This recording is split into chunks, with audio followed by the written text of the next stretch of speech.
and welcome to episode 5 of SEO Tales. And it is again Itamar and myself back again. And today's topic is going to be video marketing, which is very much Itamar's forte. You are a video marketing genius. You were a kid video marketer. I'm some old dodger that's trying to fluff his way through it, but we will go through what's working, because I do a lot of videos, but wouldn't consider myself a whiz kid at it, still making mistakes, but that's part of the process. But Itamar, you are someone who's obviously been into videos from a very, very early age, and obviously we're going to probably lean a bit more heavy than you in this one, but yeah, so if you guys, what platform would you guys promote your videos on? Leave a message in the comments there. I'd be curious, because I'm still learning video marketing, and I'm curious to know which platforms you're using. Obviously, at present for this, we're using YouTube for a video marketing platform. But I've had Restream, Restream, Itamar, don't you? Yeah. So you can post to 30 different platforms, Twitch and all of that kind of stuff. So I think if you guys could leave in the comments which platform you're using, that would be much appreciated, just after you like and subscribe. But we'll go into a bit more about video marketing and a bit about what's working for us at present.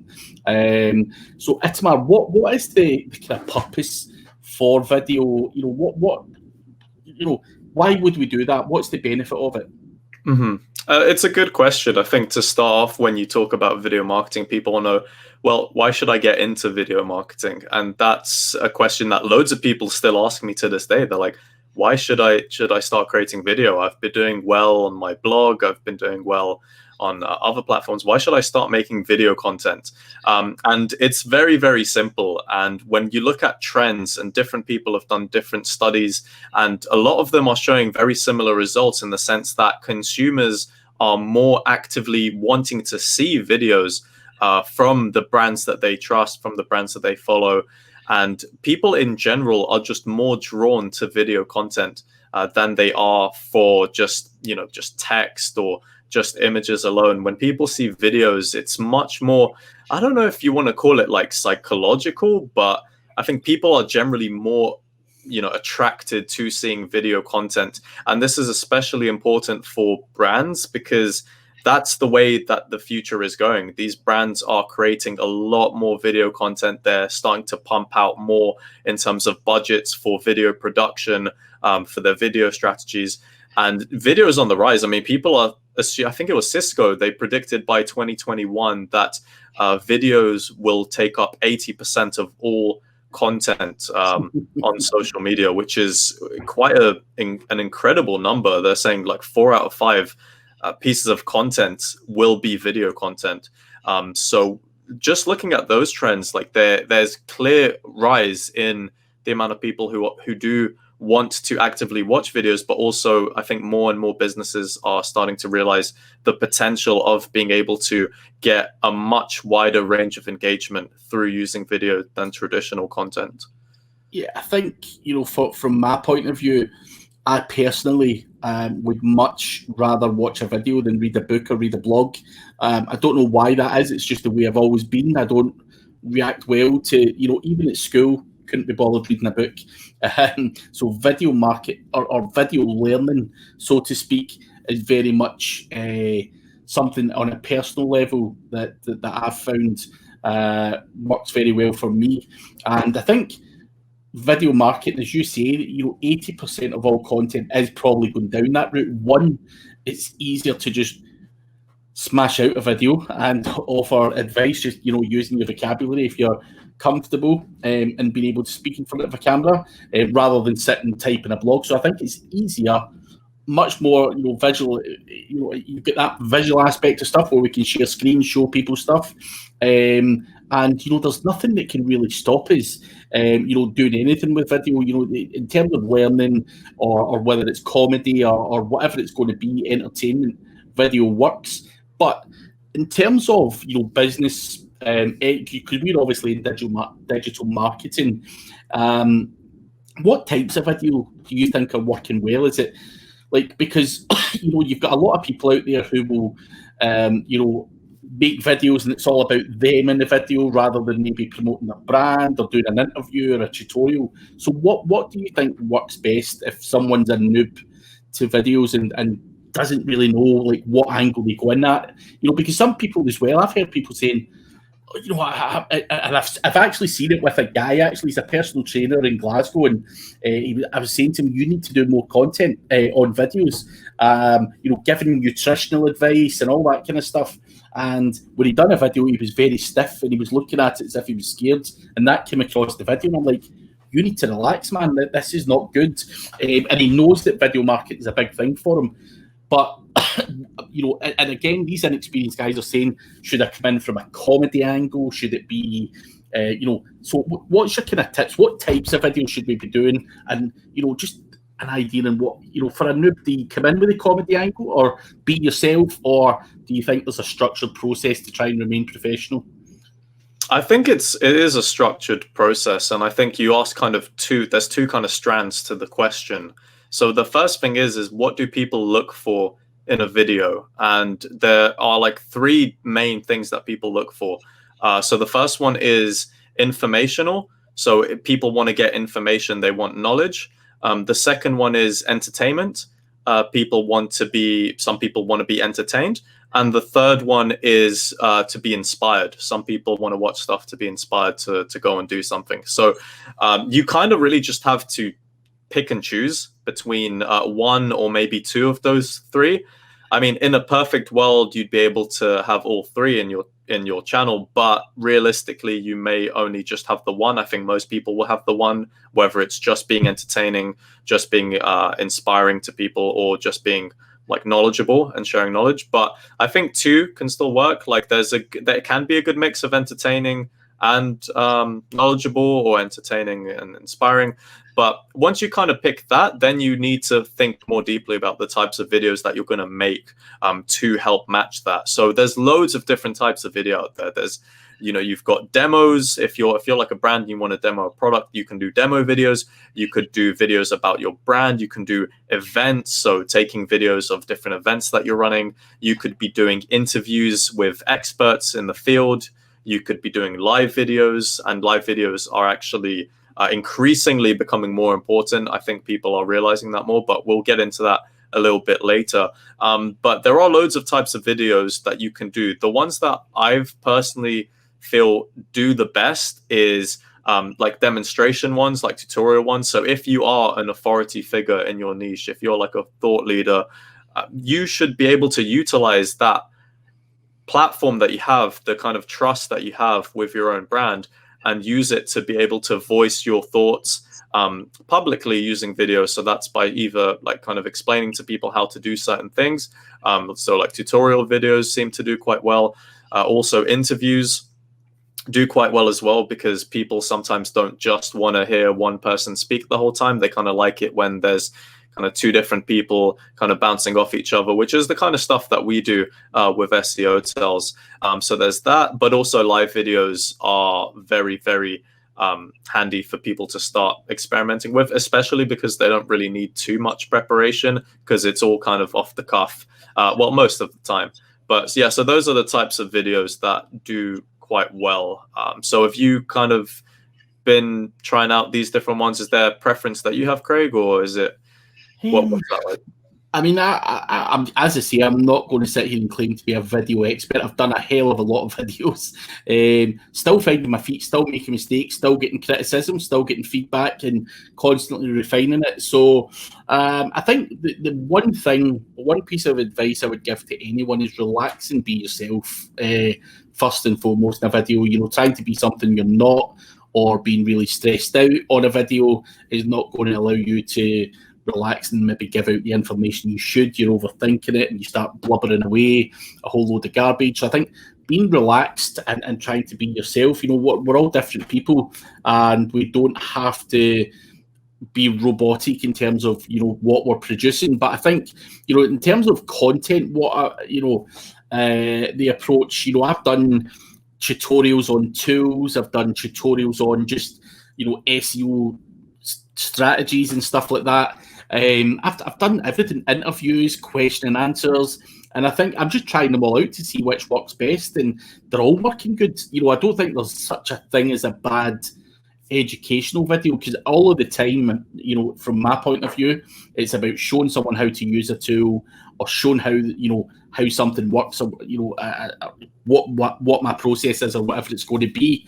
But I think it's a question we obviously want to get feedback from the public as well. What type of videos do you guys like? Is it informational? Is it reviews? But leave a comment again down there. What type of videos do you like seeing on a personal level? Because it's always good for us to kind of know that, because as I say, it's a refining process. You just try stuff out and see what works best. And I'm still none the wiser whether my question and answers is better than doing an SEO Tales or a podcast interview or whatever. I'm just rolling them all out, and I get good feedback from them all. So I think maybe a diverse thing is working for me, to be honest. So that's the way it goes. But that brings us nicely onto the next topic, which is equipment. First and foremost, editing. I'm going to come back to you in the editing part, Itamar, because I've got an editor full time. I hate editing. But in terms of equipment, I want to start off with this, because I have been battered over the years by a man called Anton from SEMrush, who's very big on backgrounds, microphones, lighting, and I've seen so many people, in terms of getting equipment, are people doing videos, they don't have the right equipment, or they're sitting with the light in the background and it looks like a silhouette talking to the camera. I think, in terms of equipment, it's not a big ask. I've got this Rode mic there. I think, wait a minute, it's about $120 on Amazon. I've got a Logitech C920 webcam, because the camera on the Mac is not great, and the Logitech's about $60 or $70 and is amazing. I've also got some lights, which you'll be able to see there, which look like floodlights. Again, you can pick these up on Amazon. I think they're about $100. And then I've got some soundproofing panels in the background, but you can really have whatever you want in the background. A nice backdrop's always much more pleasing in the eye. It doesn't have to be sound panels. It doesn't have to be a green screen. Even something like Itamar's got in the background, they're just a door, or you've got guitar, or whatever. People get bookcases and stuff. So I don't think the background's too important, but I think for a couple of $100, you can get yourself a good mic, some good lights, and a nice webcam. And I think you have to bear that in mind, because when I first started getting on SEMrush, Anton would be like, "Your lights are shit," and I was using like the house lights that they weren't shit lights, but they just don't give the same kind of impact. The camera wasn't great. The mic, I bought a wee cheap £30 mic, then I bought a £70 mic, and he's still complaining. So then I went out and got the Rode mic, which is a hell of a lot better, and then he stopped complaining. So what I would say to anyone is, don't think cheap when it comes to equipment. Although the equipment is relatively cheap, just go out and get the good stuff, because the audio and the visual on a video is really, really important. If someone's fuzzy, you can't see them properly, you can't hear them properly, then it's instantly going to turn them off the video. So getting those three are the perfect starting point. But onto editing, Itamar. Now, when we make a video, it's all good and well. We can come on StreamYard.com, which is what we're recording on right now, and that's something that's easy to do. However, there's always going to be editing. If Itamar swears, burps, says something we don't like and we want to cut it out, using intros and all that kind of stuff, what's the editing side like, and what can you recommend for people out there who are not good with it? Yeah, I think nowadays there's plenty of different choices you have to be able to edit videos. There's a lot of free ways you can edit videos. There's a lot of paid ways you can edit videos. So, I mean, from my experience, I started off editing with Sony Vegas Pro, which is a paid software. But I mean, I started using that probably back in 2000 and 2009. So like that's the kind of thing that I started with, and that's the kind of thing that I've always, it's always kind of been very second nature to me. Kind of like, some people have the same thing with Final Cut Pro, some people have the same thing with Adobe After Effects or Adobe Premiere. There's all sorts of tools, but I suppose it's just kind of like finding something you're comfortable with. And there's also like free ones. I think Camtasia Studio. I don't even know if that's how you pronounce it, but I'm pretty sure that's a free one. And I've tried to use it in the past. I've got friends that used it. You just got to find something that you like. I wouldn't say start off spending money on good editing software. Just like find some free ones, especially if you don't really have too much to edit, right? So like platforms or softwares like Adobe After Effects or Sony Vegas Pro, like some people use that to create films. Some people edit movies on that. Like you don't always need like fire in the background and all this CGI stuff if you're just kind of sit down like we are just talking. So really, I wouldn't kind of focus too much about trying to get the best editing software. Just kind of, have a look around on Google, find some free ones that you can download, and then just kind of get familiar at least with rendering or putting clips in once you've recorded them, and all that kind of stuff. And then you can kind of just work out what you like. And if you find a software that you like to edit with, then sure, that's fine. But obviously editing's not for everyone. And obviously before, when we were talking about equipment, even some people still struggle like thinking of what to buy. And especially nowadays, because it's quite difficult because all the webcams are sold out. Because I want to buy a Logitech C920 myself, Craig, but I can't because it's sold out everywhere. And people on eBay are starting to put them up for like £750. So I'm like, well, I think I've got to wait. But yeah, don't pay over the odds for it. I mean, it literally is a 60 or $70 or whatever it costs. Actually, my business partner said that to me yesterday. He was looking for a webcam. They went, that one you got for £60, 200 quid on Amazon. I'm not paying that. So, yeah, he was massively complaining on that. But as I say, it doesn't cost an arm and a leg. I think, for the equipment, nor does it have to cost an arm and a leg to put out a nice, clean video. Another thing I use is a paid one, but it's called ScreenFlow for a Mac. So that allows me to edit and chop bits off or whatever, or add an intro or whatever it's going to be.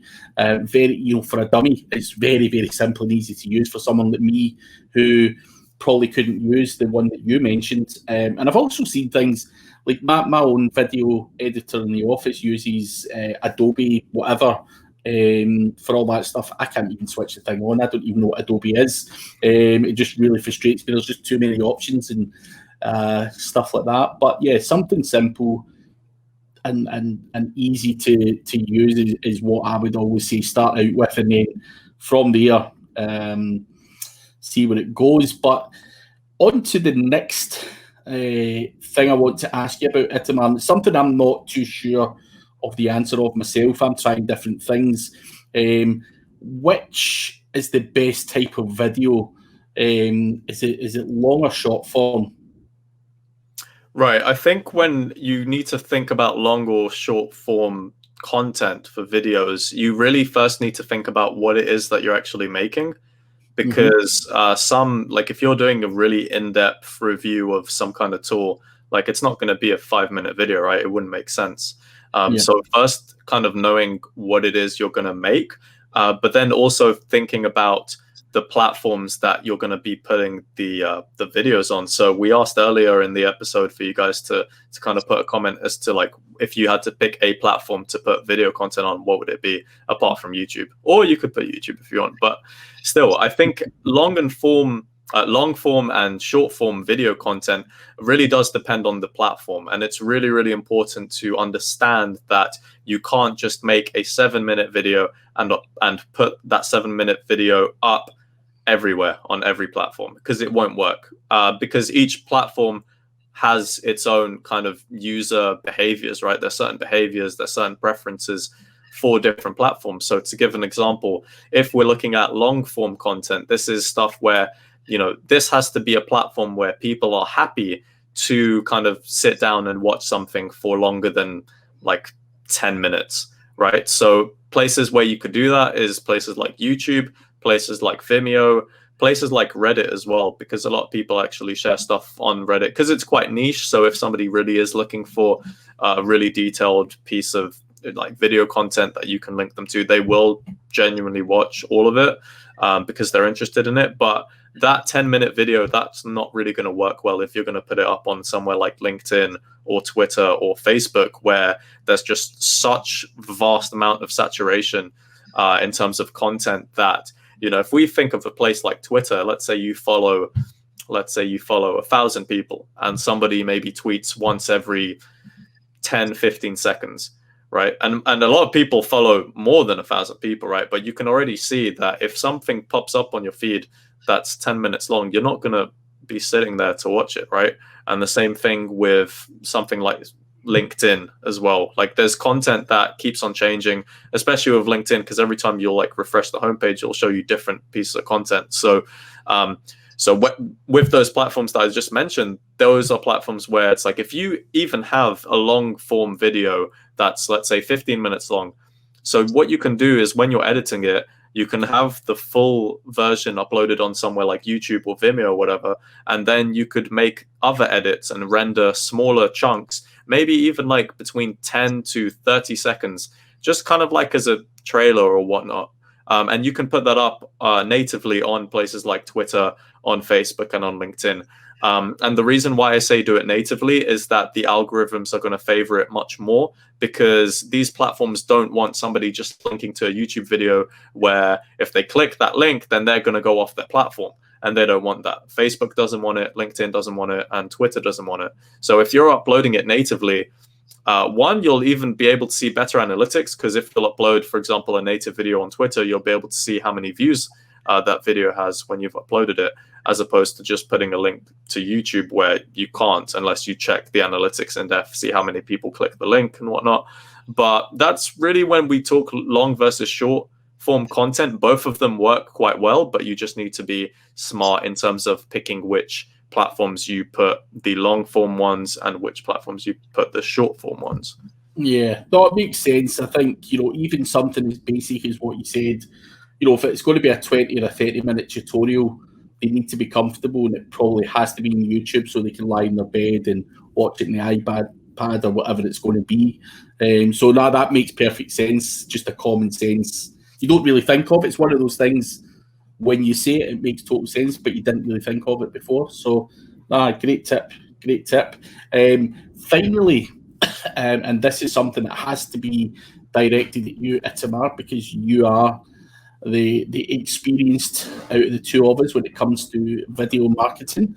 How to sorry, I've still got this fucking cough. How to repurpose video content and optimize old video content. Is that, you know, at the start of anyone's campaign, we've all shoved out crappy videos, right? And maybe just shoved them out and seen what happened, and maybe not optimized them properly. So I'm going to reverse this. Is there a benefit of getting in? Can I still get results from optimizing old videos that I maybe didn't optimize initially? Can I still revive that video, and can I optimize it and get, you know, some growth out of that? Is that something you'd recommend doing, or do you just delete them and start again and do it properly the next time? I think it just depends on the video. Generally speaking, if you have an old video on YouTube, for instance, and you've just put it up maybe a few years back, you didn't really put too much thought into it, you didn't optimize it in terms of the titles, the descriptions, the tags, and whatnot, then there definitely is an opportunity to do that. And we're going to put a card up here so you guys can watch the YouTube SEO episode that we did, and then you'll get much more insights in terms of what you should do in terms of that. But also to the second part of that question about how you can leverage more kind of audiences or just pretty much make your content stronger overall by using old videos, is just being able to do things like embedding them. So say you've optimized it, you can embed it on a blog post maybe that's relevant on your site, or you could share that video again on your social media if it's still relevant and if all the things that you're talking about are still useful for people. Because some people still think that if a video is over like 6 months old, then there's no point to it anymore. Then there's no point watching it. And that's 100% the wrong approach you should have, because videos that are put up, unless it's something that is desperately needs kind of updated content and it's very outdated, then create a new video by all means. But if it's something that the info is still valid, the insights are still there, then why not just share it on your social media profile? Like, no one's really going to care that it was uploaded maybe like 1 year, 2 years ago, because for people to even find that out, they'll have to click, say, for example, you're sharing a YouTube video, right? They'll have to click the link from social media. They'll have to go to the video. Then they'll just have to go to the description and then kind of see when that video is uploaded. But no one's really going to do that. People are going to click on your videos because they want to know about what the video is about. They want to know what you have to say. They want to find out about a particular subject. So really, it doesn't matter. So definitely, if you have old video, you can pretty much repurpose it into anything that you want. You can take data from there and make it into infographics that you can then share on social media, or you can put on your blog, or create a new blog post, maybe with some updated bits of information, but still embed that old video just to get more views on there. And there's really so much you can do in terms of old content that you have and how to repurpose it, and especially with video content, because with video content, it's really diverse. Because you can do so much from it. You can take a video and create infographics from it. You can write up a transcript, get the subtitles and CC. You could easily write up a blog post about it. There's just so many different things that you can do. So definitely, if you do have some old video content that you've put up, maybe even just try and refine it and tweak it, or maybe upload it again, or not upload it again, but like re-record it, reproduce it if you think that it wasn't produced to the best that it could have, or maybe you've got new equipment and whatnot. But repurposing video is really, really important. And as well as, this is a different kind of point that we were talking about before about the equipment, is that, no matter the equipment that you have or how you want to put videos up and this and that, it's really all about just practice and just rinse and repeat and just try different things out. Because when I started creating video content, I was maybe 10 years old, 9, I can't even remember, 8, I don't know. But like, I was doing so many different things, and like the video content I was making in the beginning was disgustingly bad. Like, it's the kind of thing that, I've still got those videos saved like on private. I can still find them, and sometimes I just look back and I'm like, man, like, I've changed so much. And that's the kind of thing that you get when you're creating video content, because over time you'll become more confident speaking to the camera, becoming like having less monotone, being more engaging. These are kind of things that people aren't born with. It's something that you really do need to practice and be consistent about in order to improve. So that's really kind of like the final tip that I've got on the topic of video marketing, is just go for it. Like, you've literally got nothing to lose. Like, the only thing that the main thing people get worried about with video content is about the negativity behind it, because you're going to find trolls everywhere and people who don't like your content. Like, I've got people who hate me. Craig, you've got some haters of your own. It's quite natural. So just some advice, like, don't worry about it. If it bothers you that much, you can, like, for example, if you're uploading on YouTube, you can have your comments to be automatically held for review, so that you can actually choose which comments get put up on the videos themselves. But that's pretty much it. I feel like I've gone off on a tangent, but like, these are still really important things that I've kind of had to go through in my experience of creating video content, and I've just kind of tried to summarize that in the last few minutes. Yeah. But you have anything else to add there, Craig? No, I think you pretty much hit everything in the head. The only thing I was going to add was the thing about trolls. Don't let them put you off making videos. As you say, you get people who just have nothing better to do with their time than say things on videos or whatever, but can be quite off-putting for certain people with certain mentalities or whatever that don't like confrontation or whatever. But yeah, don't let them beat you. Just fight your way through it. I think that overall gives a good summary of equipment, platforms, and there's a whole bunch of tips in this video to get started in video marketing. If you do have any other further questions, though, people, do leave them in the comments below. We're always watching the channel, and we're always looking to help. So if you've got any questions about equipment or anything at all, make sure you leave them in the comments, and we will see you next week. What is next week's episode about? Next week's episode is on link building. So that's a feisty topic. Yeah. So yeah, we will be back again next week with link building. So from Itamar and myself, we will catch you next week.